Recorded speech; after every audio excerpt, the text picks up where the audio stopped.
Veliki pozdrav ljudi i dobrodošli u novi video. Danas smo tu sa starim serijalom, to jest anime esencijom, a na red je došao Tatami Galaxy.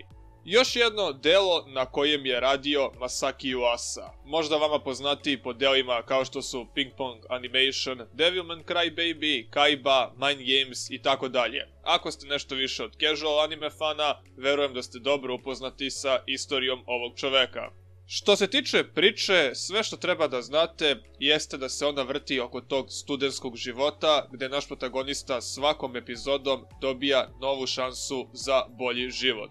Malo upozorenje, način pripovedanja je izuzetno čudan. U početku ćete imati osjećaj da vam je potreban dodatan par očiju da ispratite sve što vam ovaj serijal servira, ali vremenom ćete se navići. Takođe, ne preporučujem da ovaj serijal pratite ako vam koncentracija trenutno nije na dobrom nivou, jer tako nećete ništa uvideti osim netipične animacije. Spomenuo sam da se jedan dobar deo serijala fokusira isključivo na život i razmišljanje tinejdžera u periodu srednje škole ili fakulteta.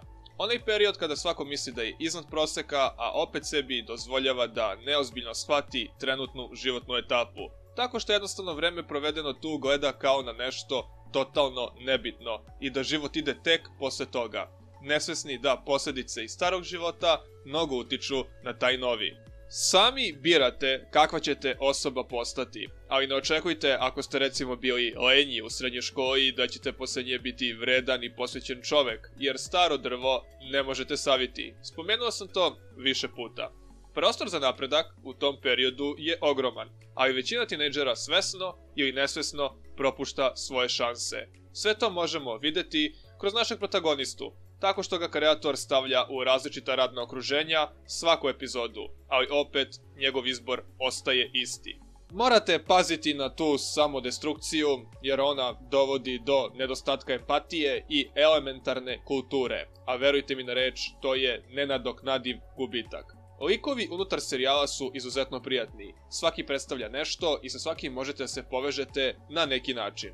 Vaš problem nastaje ako se relatujete sa karakterom koji se zove Ozu, jer on vam je karta u jednom pravcu. Što se tiče animacije, spomenuo sam na početku da je malo čudna, iz razloga što vas neće podsjetiti ni na jednu drugu. Uglavnom ljudi obožavaju ovakav vid animacije ili im je jednostavno negledljiv. Nadam se da većina vas pripada ovoj prvoj grupi, za vaše dobro naravno. Ending je prebrutalan, kao da vam dodatno poručuje da razmislite šta vam je epizoda koju ste pogledali zapravo rekla. Iako će vam ista ta epizoda ponekad reći da ne razmišljate puno i da jednostavno živite svoj život.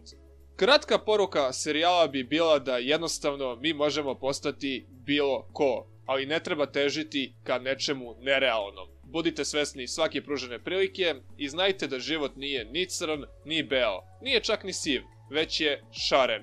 Tatami Galaxy bez ikakve dileme mogu nazvati remek delom i također bi ga preporučio svima, pogotovo ljudima između 15 i 20 godina. To je u principu bilo to što tiče ovog videa, nadam se da ste uživali, a mi se vidimo u nekom sljedećem. Do tada, veliki pozdrav! I'm right here by your side, here as close as I can be. But for now, I can promise you that's enough for me.